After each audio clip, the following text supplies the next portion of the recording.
What happens when your home becomes a prison? When the people who are supposed to protect you become your jailers? What do you do when the world you knew, the power you held, is stripped away overnight? Do you fight, do you flee, or do you find a new way to live? For a queen, exile is not just losing a country. It is losing an identity. Number 17, what if your family was your greatest enemy? Juana of Castile was legally Queen of Castile and Aragon for over 50 years. Yet she spent 46 of those years as a prisoner. Her father, her husband, and later her own son were the ones who locked her away. For nearly half a century, she was a queen who never ruled, confined to a dreary palace in Tordesillas, Spain. Her jailers sometimes withheld food and firewood, using cruelty to try and break her spirit. Juana's story didn't start in a prison. It started with a brilliant marriage. She was born in 1479 to the famous Queen Isabella I and King Ferdinand II, the rulers who united Spain. Juana was intelligent, well-educated, and passionate. To forge an alliance, her parents married her off to Philip the Handsome, an archduke from the powerful Habsburg dynasty. By all accounts, she fell deeply in love with him, maybe too deeply. Philip was ambitious and not particularly faithful. Juana's jealousy and possessiveness became the stuff of court gossip. When her mother, Queen Isabella, died in 1504, Juana became Queen of Castile. Her father, Ferdinand, and her husband, Philip, immediately began to fight over who would rule in her name. They started spreading stories that she was mentally unstable. The madness of Queen Juana became a convenient political tool. The real tragedy struck in 1506. Philip died suddenly, possibly of typhoid fever. Juana was devastated. She famously traveled with his coffin for months, refusing to be separated from his body. This was the image that sealed her fate. Her father used this grief as proof of her insanity. He had her confined to the royal palace in Tordesillas. She was 27 years old. She was not alone. Her youngest daughter, Catherine, was forced to live with her in confinement. This was Juana's reality for years. She was a queen with a title, but no power. She was a mother, but her other children were taken from her and raised in foreign courts. When her father Ferdinand died, her own son Charles arrived in Spain to claim the throne. He visited his mother in Tordesillas, but he kept her imprisoned. It was more convenient for him to rule with her out of the way. How did she survive for 46 years? She resisted in the only way she could. She never relinquished her title as queen. She refused to sign documents that would legitimize her son's sole rule. She fought with her jailers over her living conditions and the treatment of her daughter. Her madness might have been a mix of profound grief, clinical depression, and righteous anger at her betrayal. But her survival was an act of stubborn will. She held on to her identity as queen even when the world and her own family tried to erase it. She died in 1555 at the age of 75, having outlived most of her enemies. She was a prisoner for most of her life, but she never stopped being a queen. Number 16, can you lose an empire, but win a life? The Roman Emperor Aurelian was so impressed with the captive queen he defeated that he gave her a villa. Queen Zenobia of Palmyra walked through the streets of Rome during Aurelian's triumphal parade in 274 AD, bound by golden chains. For most conquered rulers, this was the last walk they ever took. For Zenobia, it was the start of a new life. Before her defeat, she ruled an empire that stretched from Egypt to modern Turkey, daring to challenge the might of Rome itself.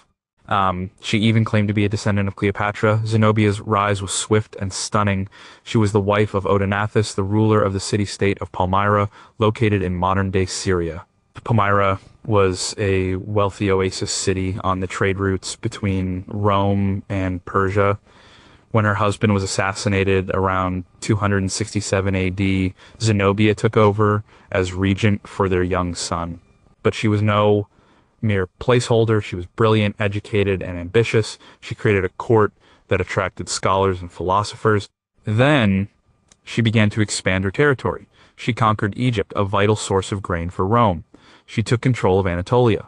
For a brief moment, the Palmyrene Empire was a major power in the East. She was a woman who built an empire. This did not go unnoticed in Rome. The Emperor Aurelian could not tolerate such a challenge to his authority. In 272 AD, he marched his legions east. He defeated Zenobia's armies in two major battles. Zenobia fled back to Palmyra, which the Romans then besieged. She tried to escape to Persia to seek allies, but was captured near the Euphrates River. Her great empire had crumbled in a matter of months. Her capture should have been the end. The Romans paraded her through their capital, a living trophy of their victory. But then something unusual happened. Aurelian, perhaps respecting her courage or seeing a political advantage, spared her life. He gave her a villa in Tibur, near modern-day Tivoli. Her survival was a complete reinvention. She went from being a warrior queen, a rival, to emperors, to a Roman noblewoman. She learned Latin. Her children were integrated into the Roman aristocracy. Her daughters married into prominent senatorial families. She lived out the rest of her days in comfort and obscurity. Some historians debate the details, but the core story remains. She lost her crown and her empire, but she gained something else, a peaceful life and a future for her family. Her survival was not about fighting back, it was about adapting so completely that she became part of the very empire she once defied. Number 15, how do you beg for help when you're a queen? Henrietta Maria, the Queen of England, had to sell her own jewelry to buy bread. In 1644, she fled England in the middle of a civil war, leaving her husband, King Charles I, behind. She arrived in her native France, not as a visiting royal, but as a refugee. For a time, she and her children lived in such poverty in the Louvre Palace that they had to stay in bed because they could not afford firewood to heat their rooms. Her nephew, the young King Louis XIV of France, had to be reminded to provide for his destitute aunt. Henrietta Maria's life was defined by turmoil. She was a French Catholic princess who married the Protestant King of England. From the start, many in England distrusted her because of her religion. She was glamorous and strong-willed, and she had a deep influence on her husband Charles. This influence was often blamed for his policies that angered Parliament and eventually led to the English Civil War. As the war turned against the Royalists, Henrietta Maria became a key figure in the struggle. She was not a passive queen. She actively raised funds and sought support for her husband's cause. She traveled to the continent to pawn the crown jewels and buy weapons. She returned to England and even joined the army in the north, earning the nickname She General. But the tide of war was unstoppable. In 1644, with the parliamentary forces closing in, a pregnant Henrietta Maria had to escape. She gave birth to her youngest daughter, Henrietta, in Exeter, and was forced to flee just 2 weeks later, leaving the newborn baby behind. She made a dangerous sea crossing to France, pursued by parliamentary ships. Her exile was a lesson in humiliation. She was a daughter of a French king, but she was now a petitioner. She tirelessly lobbied the French court and other European powers for money and troops to help her husband. Her letters from this time are filled with desperate pleas. She was living in apartments in the vast, drafty Louvre, often forgotten by the French court, which was dealing with its own internal conflicts. Survival for Henrietta Maria was a constant, grinding effort of diplomacy and fundraising. It was writing letters, holding meetings, and trying to keep the royalist cause alive from afar.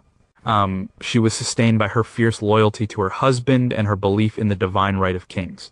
The news of Charles I's execution in 1649 was a devastating blow. She had failed to save him. Her exile lasted for years.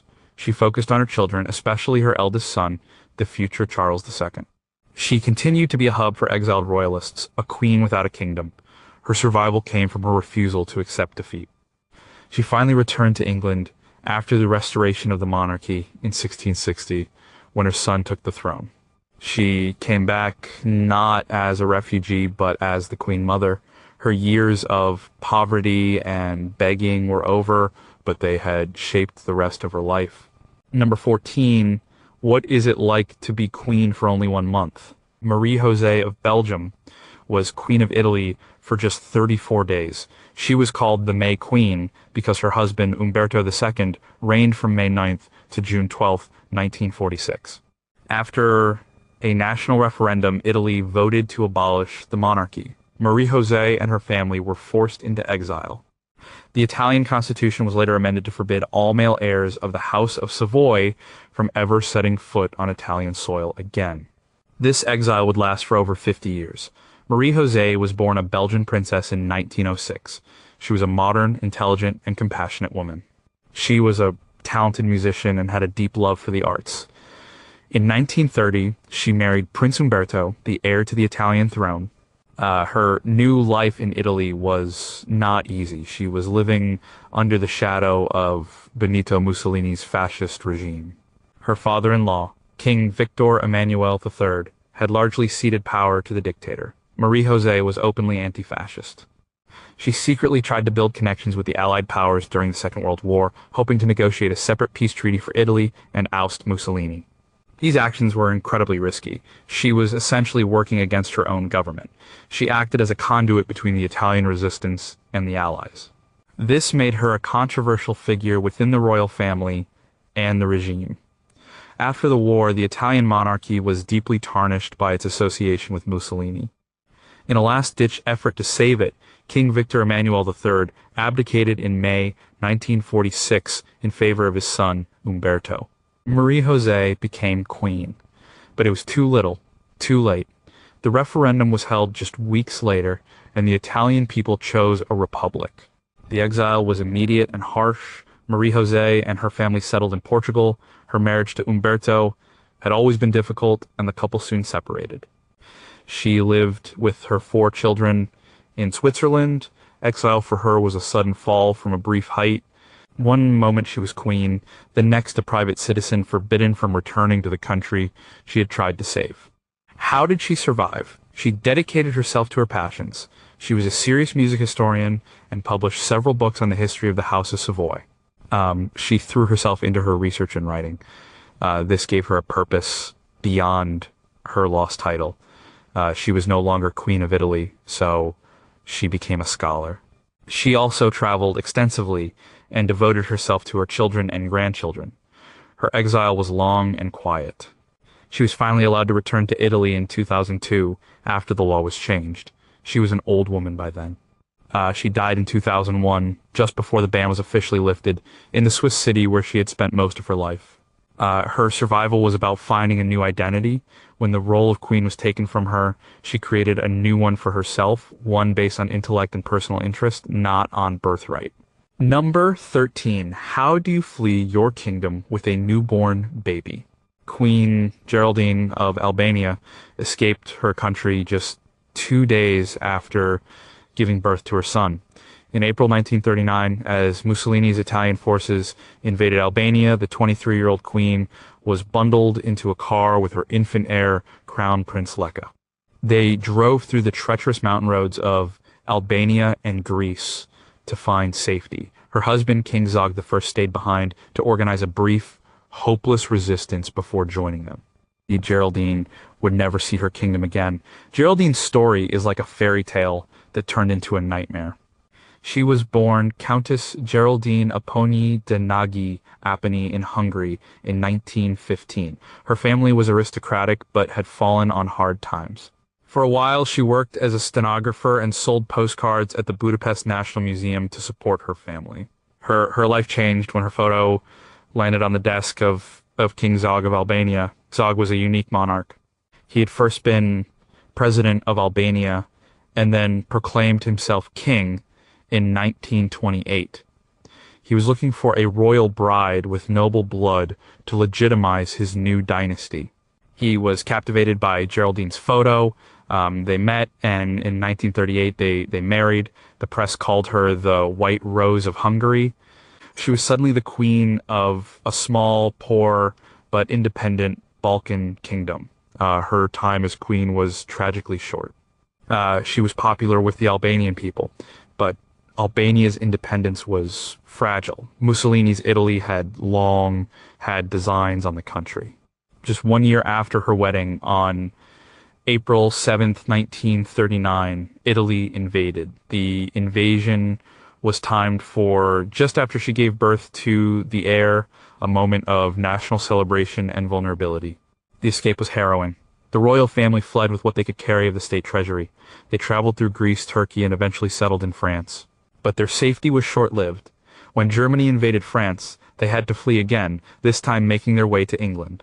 For the duration of the war, they lived in relative obscurity in the English countryside. After the war, they hoped to return. But a new communist government under Enver Hoxha took power in Albania and abolished the monarchy. King Zog and Queen Geraldine were now permanent exiles. They moved to Egypt, guests of King Farouk.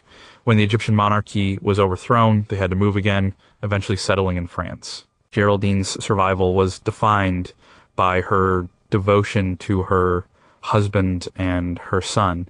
She was the constant in a life of endless relocation and uncertainty. After King Zog died in 1961, her mission became focused on her son, Lika, whom she viewed as the rightful king of Albania. She supported his political activities as he tried to rally the Albanian diaspora and reclaim his throne.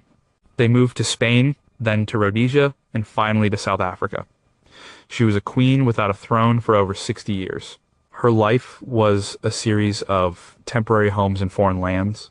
She finally returned to Albania in 2002, an old woman, at the invitation of the government, and she was allowed to live out her final months in the country where she had reigned for only a year. She died in Tirana and was buried with royal honors. Her survival was a testament to endurance, a life lived for a lost cause that, in the very end, brought her home. Number 12. How does a queen become a nurse? During the brutal Balkan Wars in the early 20th century, Queen Olga of Greece set up a military hospital in Athens. She didn't just fund it, she worked there herself as a nurse. Wearing a simple nursing uniform, the Russian-born queen consort tended to the horrific wounds of common soldiers. She insisted on being present during surgeries, holding the hands of dying men. This was a queen who was not afraid to get her hands dirty. This same queen would later be forced into exile 3 separate times. Olga Konstantinovna of Russia was born a Grand Duchess in 1851, a member of the powerful Romanov dynasty. At just 16 years old, she married King George I of Greece. She arrived in Athens a teenager, a stranger in a new land. But she quickly won the hearts of the Greek people. She learned Greek, was devoted to the Orthodox faith, and dedicated herself to charity. Her life in Greece was marked by political instability and war. The country was often in turmoil, and the monarchy's position was never completely secure. Her work as a nurse during the Greco-Turkish War of 1897 and the Balkan Wars 1912 to 1913 made her a national hero. She saw the human cost of conflict up close.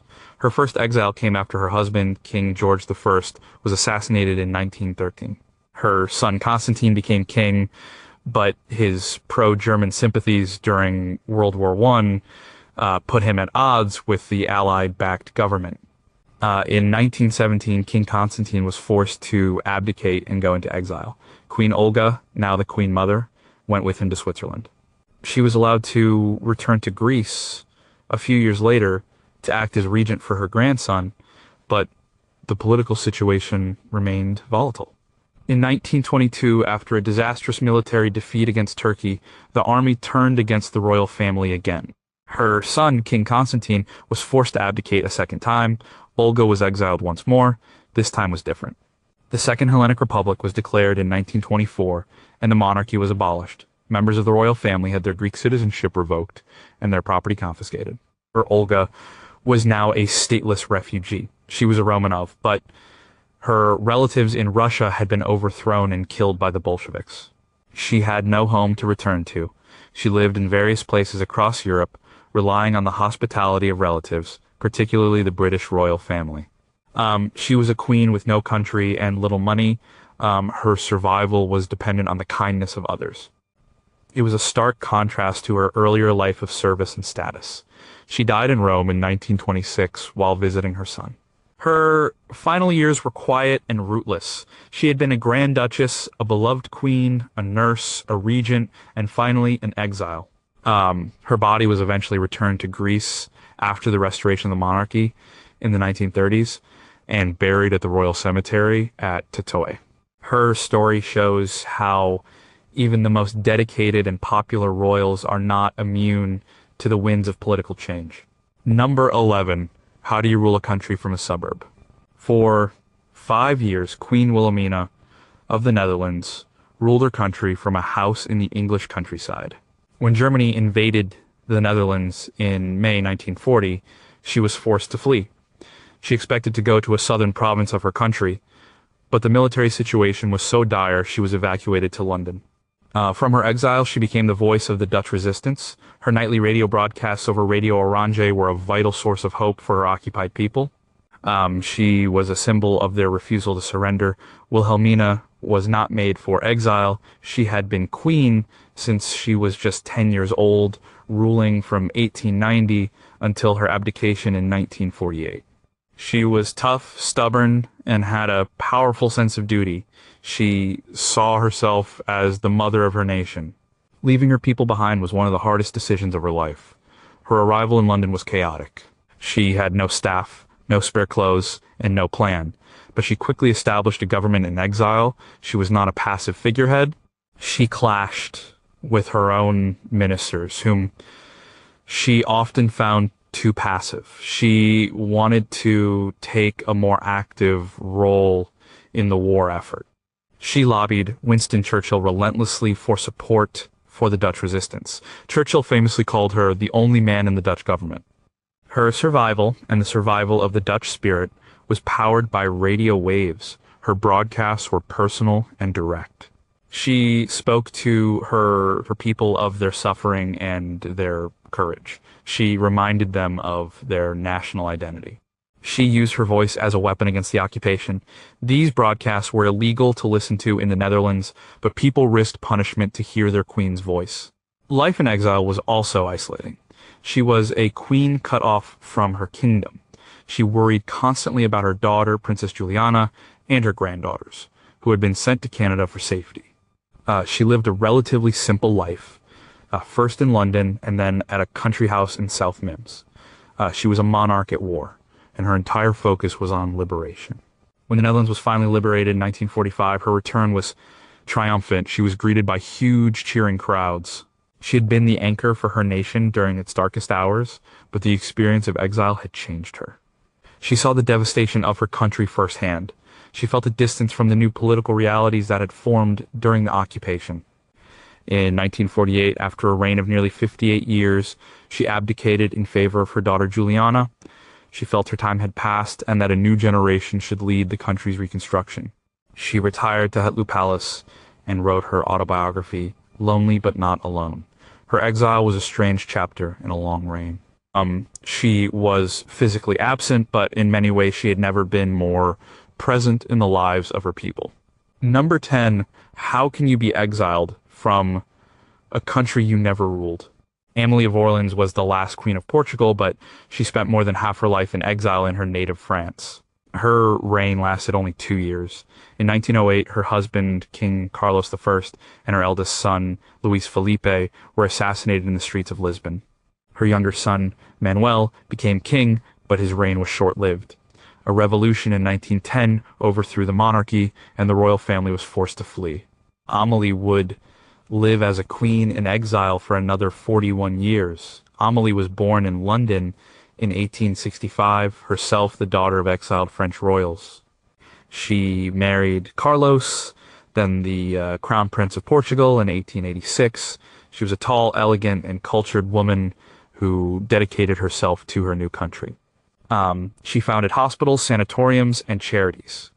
She was particularly involved in combating tuberculosis, a major health crisis at the time. But Portugal was a country in deep political crisis. Republican sentiment was growing, and the monarchy was seen as corrupt and ineffective. The assassination on February 1st, 1908, was a brutal shock. Amalie was in the carriage with her husband and sons when the assassins opened fire. She tried to defend them with a bouquet of flowers, the only thing she had in her hands. She witnessed her husband and one son die before her eyes. Her younger son, Manuel II, was now king, but he was just 18 years old and unprepared for the role. The monarchy was fatally weakened. On October 5th, 1910, a Republican revolution broke out. After 2 days of fighting, the royal family was smuggled out of the country on the royal yacht. They sailed to Gibraltar and then into exile. Amalie settled in Versailles, France. She was now the head of a family in exile, a queen dowager of a lost kingdom. Her survival was quiet and dignified. She never remarried. Her life was defined by her past. She received a pension from the Portuguese state, but she lived a relatively modest life. Her main focus was her son, the deposed King Manuel II. She supported his efforts to restore the monarchy, but these efforts never gained enough traction. The greatest tragedy of her exile was yet to come. Manuel died in 1932 at the age of 42 without any children. With his death, the direct line of the Braganza, Saxe-Coburg, and Gotha dynasty came to an end. Amalie had now outlived her husband and both of her sons. She lived on for nearly 2 more decades, a solitary figure representing a bygone era. During World War II, the Portuguese dictator Antonio de Oliveira Salazar invited her to return to Portugal, but she declined, stating she would only return if the monarchy was restored. In 1945, she made a poignant visit to Portugal to visit the tombs of her husband and sons. She died in 1951 at the age of 86. The Portuguese government allowed for her body to be returned to Portugal and buried with full state honors in the Royal Pantheon in Lisbon, next to the family she had lost so tragically. Her long exile was a life lived in the shadow of a single horrific afternoon. Her survival was an exercise in quiet endurance and unwavering loyalty to her family's memory. Number 9, Can You Go Mad? From Grief and Betrayal. Empress Carlota of Mexico died in a Belgian castle in 1927, believing she was still the Empress of Mexico. She had been a widow for 60 years. Her husband, Emperor Maximilian I, had been executed by Mexican Republican forces in 1867. The shock and grief of his death, combined with the political betrayal she experienced, broke her mind. She spent the last 6 decades of her life in a state of profound mental distress, confined by her family in a series of European castles. Carlota was born Princess Charlotte of Belgium in 1840, the daughter of King Leopold I. She was intelligent, ambitious, and beautiful. In 1857, she married Archduke Maximilian of Austria, the younger brother of Emperor Franz Joseph I. They were a glamorous couple, but Maximilian had little real power in the Habsburg court. Their chance for a throne came from an unlikely place, Mexico. In the 1860s, a group of Mexican monarchists, with the backing of French Emperor Napoleon III, offered Maximilian the crown of a new Mexican empire. Napoleon III wanted to expand French influence in the Americas. Maximilian and Carlota, full of idealistic ambition, accepted. They arrived in Mexico in 1864 to begin their reign. The Mexican Empire was a doomed project from the start. It was supported by French troops, but opposed by the majority of the Mexican people, who were loyal to the deposed Republican president, Benito Juarez. Maximilian and Carlota tried to win over their subjects, but they were seen as foreign puppets. As the situation in Mexico deteriorated, and with the United States demanding the withdrawal of French forces, Napoleon III abandoned Maximilian. In 1866, a desperate Carlota sailed to Europe to plead for help. She met with Napoleon III in Paris and with Pope Pius IX in Rome. Both refused to provide any more money or troops. It was during this trip that her mental health collapsed. She became convinced that Napoleon III's agents were trying to poison her. She grew paranoid and erratic. She sought refuge in the Vatican, a woman in deep distress. Her family was alerted, and her brother, the King of Belgium, had her brought back and placed in confinement. She would never be free again. Meanwhile, back in Mexico, Maximilian was captured by Juarez's forces. Despite pleas for clemency from across Europe, he was executed by a firing squad in June 1867. Carlota was never officially told of his death. Her doctors and family believed the news would be too much for her to bear. Her exile was an imprisonment of the mind. She lived in a fantasy world, still signing documents as Empress of Mexico. She was moved between several castles, cared for by attendants. She was one of the wealthiest women in Europe, but her fortune was controlled by others. Her survival was a purely physical one, managed by her family. Her mind was lost to the trauma of her brief, tragic reign. She lived to be 86 years old, a lonely relic of a forgotten empire, a constant reminder of the human cost of political ambition. Number 8. Why would a queen give up her throne for her face? Queen Soraya of Iran was exiled because she could not produce an heir, but she was also exiled, in a way, for her beauty. Her husband, Shah Mohammad Reza Pahlavi, divorced her in 1958. He later said it was the hardest decision of his life. After the divorce, Soraya became a famous figure in European high society known as the sad-eyed princess. Her image was constantly in the papers. This unwanted fame became a kind of second exile, trapping her in the public eye. Soraya Esfandiari Bakhtiari was born in 1932 to an Iranian nobleman and his German wife. She was raised and educated in Europe. She was a stunningly beautiful young woman. In 1951, at the age of 18, she married the Shah of Iran. It was a lavish ceremony, and for a time they seemed to be a happy couple. The pressure on Soraya to produce a male heir was immense from the very beginning. The Pahlavi dynasty was new and needed to secure its succession. Years went by, and Soraya did not become pregnant. She and the Shah traveled to doctors in Europe and the United States, but to no avail. The political situation in Iran was tense. The Shah needed a son to stabilize his rule. By 1958, he was faced with a choice. He suggested to Soraya that he take a second wife, which was permissible under Iranian law solely for the purpose of having an heir.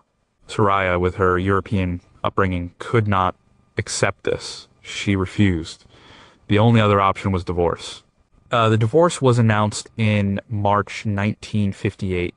It was a global news story. Soraya, just 26 years old, left Iran with a generous settlement and a diplomatic passport. She was no longer queen. She settled in Europe, primarily in Rome and Paris. Her life in exile was glamorous on the surface. She was wealthy, beautiful, and famous. She dated movie stars and was a fixture at parties and events.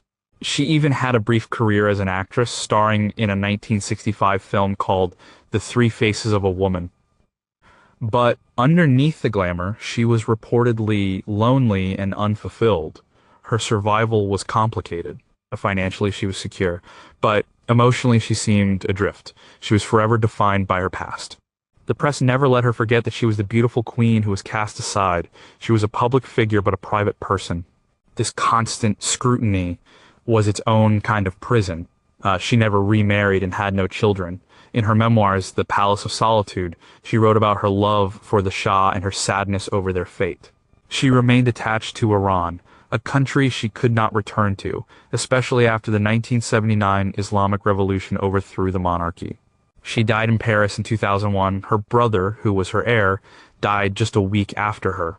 With no direct heirs, her vast fortune was eventually turned over to the German state. Her story is a modern kind of royal tragedy. She didn't lose her throne to war or revolution, but to biology and the cold demands of a dynasty. Her exile was a life lived in a gilded cage of fame and memory. Number 7.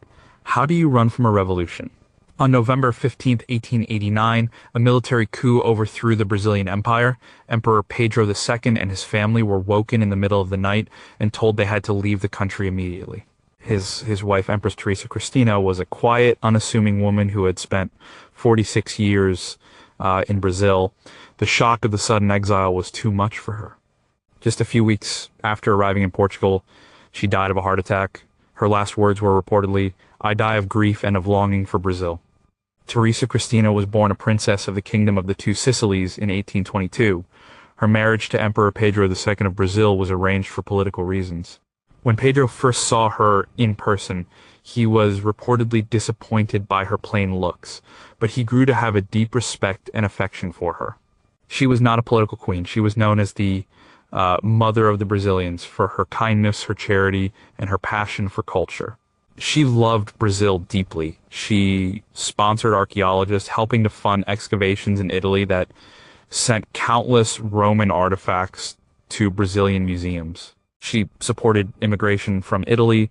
She was a patron of the arts and sciences. While her husband was the intellectual force of the empire, she was its quiet cultural heart.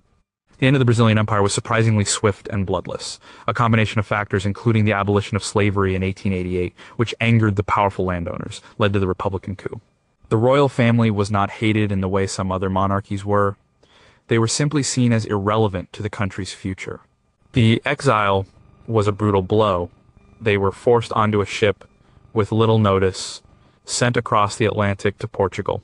For Teresa Cristina, leaving the country she had called home for nearly her entire adult life was devastating. She had never been a controversial figure. She had devoted her life to Brazil. To be cast out like this was a betrayal she could not comprehend. Her health, already fragile, declined rapidly during the sea voyage. She arrived in Porto, Portugal, a broken woman. She contracted a respiratory illness which quickly worsened. She died on December 28, 1889. Her death, just over a month after the coup, highlights the profound human cost of political upheaval. Her husband, Pedro II, lived for 2 more years in a state of melancholy, living in modest hotels in France. He never forgave the Republicans for what he saw as the cause of his wife's death. Her story of survival is a short and tragic one. She did not survive the exile. The shock of losing her home was a fatal wound. She represents the forgotten victims of great historical events, the people whose lives are shattered not by violence, but by the loss of place and purpose. Number 6, can you choose to walk away from a crown?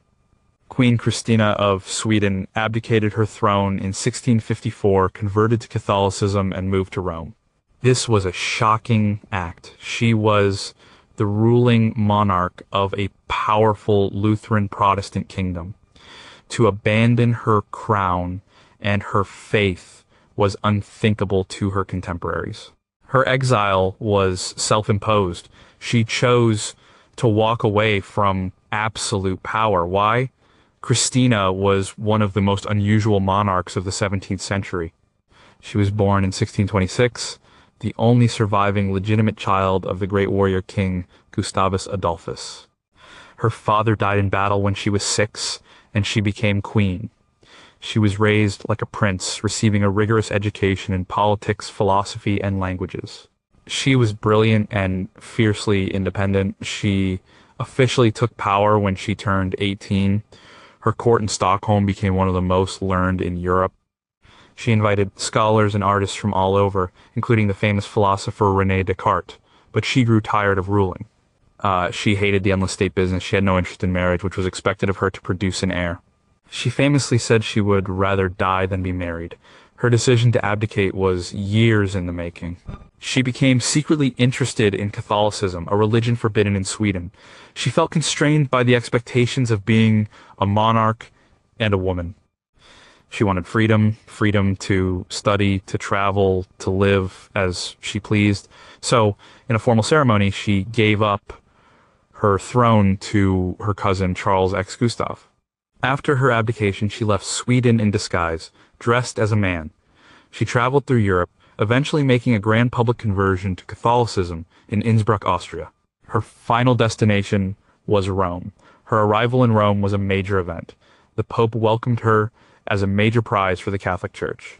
She established a new court, once again filling it with artists, musicians, and thinkers. Her exile was not one of poverty or powerlessness. It was a liberation. She was a queen without a kingdom, but she was a major cultural and political figure in Rome. Her life in Rome was not without drama. She was still a queen in her own mind. She involved herself in political schemes, at one point even trying to become Queen of Naples. She was a difficult and demanding patron, but she was free. How did she survive? She created a new life on her own terms. She had arranged for a pension from Sweden, so she was financially independent. She used her status and intelligence to build a new world for herself, one centered on art and ideas rather than politics and war. Right? She defied every convention of her time. She died in Rome in 1689 and was buried in St. Peter's Basilica, one of the very few women to be given that honor. Her exile was not a tragedy, but a radical act of self-determination. She showed that the ultimate power might not be to wear a crown, but to have the freedom to take it off. Number 5. How do you survive when your country disappears? Empress Zita of Austria-Hungary lost her empire at the end of World War I. The Austro-Hungarian Empire, a vast multinational state that had existed for centuries, was dismantled. Zita, her husband Emperor Charles I, and their children were forced into exile in 1919. They went from ruling over 50 million people to being stateless refugees with no income. Zita would live in exile for 63 years. She was forbidden by law from ever returning to Austria. Zita was born a princess of Bourbon Parma in 1892. In 1911, she married Archduke Charles of Austria, who was the great-nephew of the aging Emperor Franz Joseph.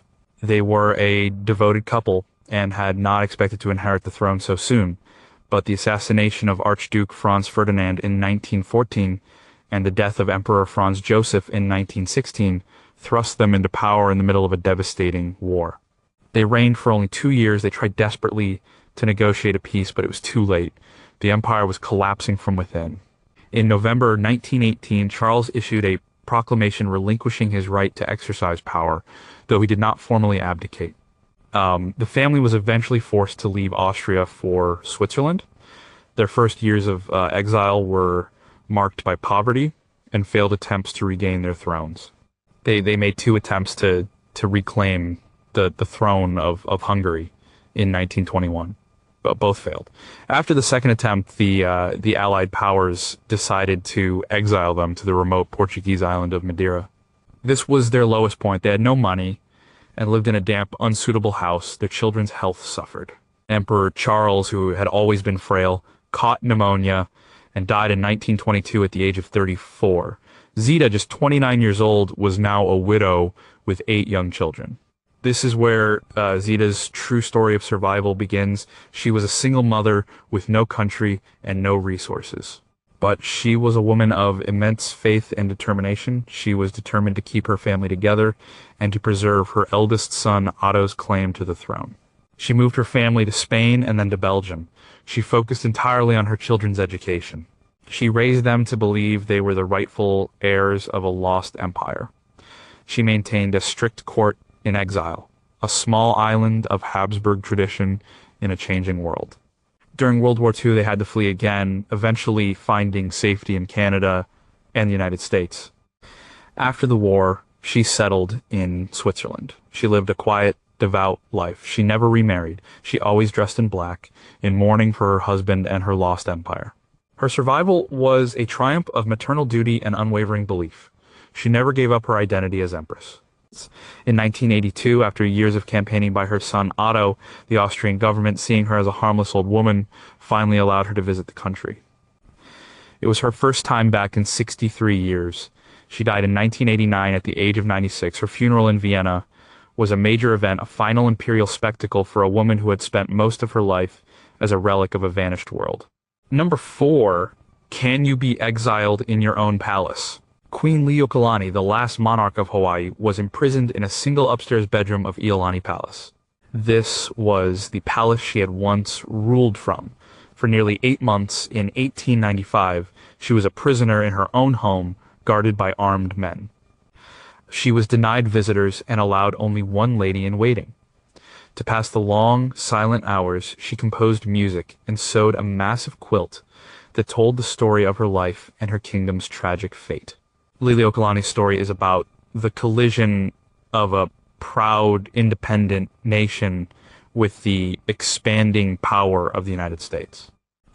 She became queen in 1891, inheriting a kingdom already under immense pressure from American business interests, particularly the powerful sugar planters. These planters wanted Hawaii to be annexed by the United States to avoid tariffs on their sugar. Liliuokalani was a strong nationalist. She wanted to restore power to the Hawaiian monarchy and to the native Hawaiian people. In 1893, she proposed a new constitution that would do just that. This was a direct threat to the American business elite. They acted quickly. A group of them, with the support of U.S. Marines who were landed in Honolulu, overthrew the Queen and established a provisional government. Liliuokalani yielded her authority under protest, expecting the U.S. government to investigate and restore her to power. President Grover Cleveland did investigate and found the overthrow to be an illegal act of war. He demanded the Queen be restored. But the provisional government, now calling itself the Republic of Hawaii, refused. In 1895, a group of royalists attempted a counter-revolution to restore the Queen. The attempt failed. Although Liliuokalani claimed she had no knowledge of the plot, she was arrested and put on trial for treason by the new government. The trial was a sham, held in the throne room of her own palace. She was convicted and sentenced to 5 years of hard labor, which was commuted to imprisonment in the palace. Her time in that single room was her darkest hour. but it was also where her survival took its most creative form. She was a gifted composer, and she wrote some of her most famous songs there, including Aloha O, Farewell to Thee, which became an anthem for her people. She also began work on a crazy quilt. On its panels, she stitched names, dates, and symbols related to her life and the overthrow. It was an act of memory and resistance. After her release, she continued to fight for her people. She traveled to Washington, D.C. to protest the annexation of Hawaii.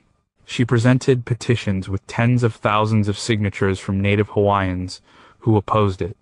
But in 1898, during the Spanish-American War, the U.S. annexed Hawaii for its strategic location.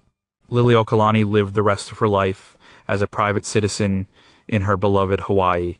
She never gave up her claim to be the rightful ruler. Her survival was not about regaining power, which she knew was impossible. It was about preserving the memory and culture of her people. Her music and her quilt are her legacy, powerful expressions of a queen who was imprisoned, but whose spirit was never broken. Number 3, how do you run a kingdom from a hotel room? Isabella II of Spain effectively ruled her country from a hotel room in Paris for 2 years after she was overthrown. After a revolution forced her into exile in 1868, she settled in Paris and became the center of a web of political intrigue. From her grand residence, she received Spanish politicians, managed her vast personal fortune, and maneuvered to place her son, Alfonso, on the Spanish throne. Her exile was not a retreat, it was a political campaign. Isabella II had a chaotic reign. She became queen in 1833 when she was just 3 years old. Her entire life was political. Her reign was marked by instability, military coups, and constant changes in government.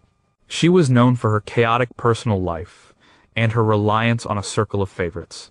By 1868, she had alienated almost every political faction in Spain. The Glorious Revolution of 1868 was almost bloodless. The military turned against her, and she was forced to cross the border into France while she was on holiday. She arrived in Paris with her family and a large entourage. She was 38 years old. Many exiled monarchs fade into obscurity. Isabella did the opposite. She was incredibly wealthy, having managed to secure much of her personal fortune. She bought the magnificent Hotel Basilusky, later renamed the Palacio Castilla, and established a court in exile. This became the headquarters for the Alfonsist cause, the movement to restore the monarchy in the person of her son, Alfonso. Her survival was a masterclass in political maneuvering. She had been a poor ruler, but she was a shrewd political operator in exile. She used her money to fund newspapers and support politicians in Spain who were loyal to her family. She hosted lavish parties where she could charm and persuade influential people. She understood that to get her dynasty back on the throne, she needed to present a new, more stable face to Spain. The key to her strategy was her son. Spain went through a period of turmoil after her ouster, experimenting with a new monarch from an Italian dynasty and then a republic. Neither worked. The country longed for stability. Isabella realized that Spain might accept a Bourbon king again, but not her. In 1870, in a calculated political move, she formally abdicated her rights to the throne in favor of her son, who would become Alfonso XII. This was a brilliant stroke. It separated the future of the monarchy from her own controversial past. She then dedicated her efforts and her money to promoting him as the best hope for Spain. She had him educated in England to give him a modern constitutional outlook. Her plan worked. In 1874, the Spanish military declared Alfonso the 23rd king, restoring the Bourbon dynasty. Isabella had won, but her victory came at a personal cost. The new government in Spain, wanting to avoid the controversies of her old reign, advised Alfonso not to let his mother return. She remained in Paris, a queen-maker who was not allowed back into the kingdom she had secured for her son. She was eventually allowed to visit, but she never lived in Spain again. She died in Paris in 1904. Her exile was not a period of sadness, but one of intense political activity. She lost her own crown, but managed to win one for her son. Number 2. How do you escape the guillotine and build a new life? Marie-Thérèse of France was the only child of King Louis XVI and Marie Antoinette to survive the French Revolution.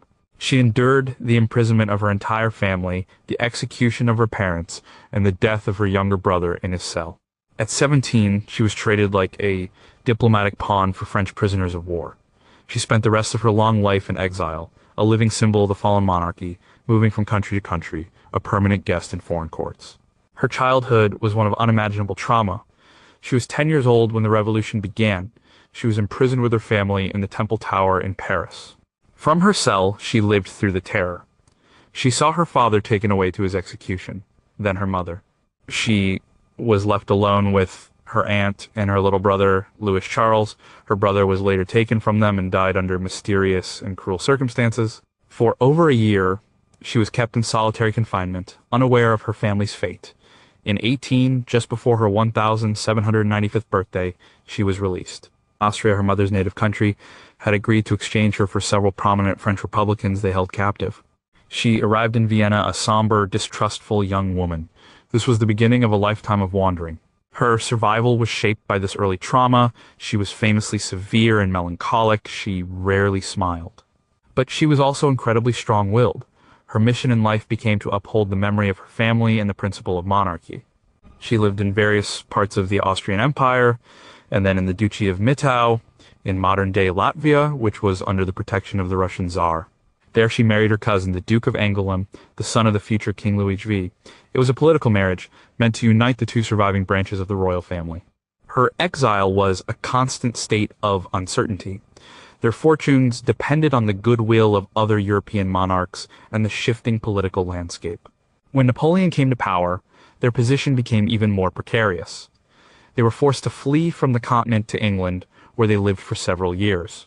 In 1814, after Napoleon's defeat, the monarchy was restored in France. Marie-Thérèse returned to her homeland after 19 years. She was now 35 years old. The return was not a happy one.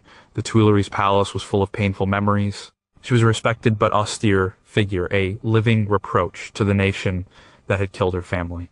This return was brief. Napoleon escaped from Elba in 1815, and the royal family had to flee again.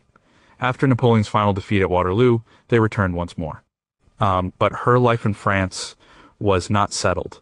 In 1830, another revolution overthrew the Bourbon monarchy for good. Marie-Thérèse was exiled for a second and final time. She was now in her 50s. She lived in Britain, and then in the Austrian Empire. She outlived her husband and most of her generation. She died in 1851 near Vienna at the age of 72. She never set foot in France again. Her survival was a long, sad journey. She was a queen who never reigned, a princess defined by loss. She endured by clinging rigidly to her identity and the memory of her martyred parents. Number 1. What do you do when the king wants a new wife? Catherine of Aragon fought one of the most famous legal and political battles in history, not for land or power, but for her identity. For over 20 years, she was the respected Queen of England, wife of King Henry V. Then he wanted to divorce her to marry Anne Boleyn. Catherine's refusal to accept the annulment of her marriage led to England's break with the Roman Catholic Church. She was stripped of her title, separated from her daughter, and exiled to a series of remote, decaying castles. Catherine was born a Spanish princess in 1485, the daughter of Isabella I and Ferdinand II. She was raised to be a queen. She was first married to Arthur, Prince of Wales, Henry V's older brother. When Arthur died just months after the wedding, Catherine's fate was uncertain. For years, she lived in England in a state of diplomatic limbo. Finally, in 1509, the newly crowned Henry V married her. For more than 2 decades, they had a strong marriage. Catherine was a devout, intelligent, and popular queen. She served as regent when Henry was at war in France. The problem was that she failed to produce a male heir. She had many pregnancies, but only one child, a daughter named Mary, survived infancy. By the mid-1520s, Henry VI had become infatuated with Anne Boleyn. He also desperately wanted a son to secure the Tudor dynasty. He became convinced that his marriage to Catherine was cursed by God because she had been his brother's wife, a point from the book of Leviticus. He decided he needed an annulment. This began a 7-year struggle known as the King's Great Matter. Henry petitioned the Pope for the annulment. Catherine refused to cooperate. She insisted that her first marriage to Arthur had never been consummated, and that her marriage to Henry was therefore valid in the eyes of God. To accept an annulment would be to declare herself a liar and her daughter Mary illegitimate. Catherine's survival during this period was an act of incredible moral and legal courage. She was a lone woman fighting against the full power of a king and his state. She appealed directly to the Pope. She used her family connections, and she was the aunt of the Holy Roman Emperor Charles XV to pressure Rome. But Henry was determined. When the Pope would not grant the annulment, Henry took a radical step. He broke with the authority of the Pope, declared himself the supreme head of the Church of England, and had his own archbishop grant the annulment. He married Anne Boleyn in 1533. This was the beginning of Catherine's exile. She was no longer to be called Queen, but Dowager Princess of Wales. She was forcibly separated from her daughter Mary, and they were forbidden from seeing each other. She was moved from one dilapidated residence to another, the more Buckton Towers, Kimbolton Castle. Her household was reduced, her health failed, and she lived in damp, cold conditions. Through it all, she never yielded. In her letters, she continued to sign herself Catherine the Queen. She taught her daughter Mary to do the same, to never accept her own illegitimacy. This was her resistance. She could not fight with armies, so she fought with words, with faith, and with an unbending will. She died at Kimbolton Castle in 1536 at the age of 50. She was isolated and defeated in a political sense. But in her own mind, and in the eyes of Catholic Europe, she died as the true Queen of England. Her survival was not about winning the fight, but about never surrendering her principles, even at the cost of everything she had.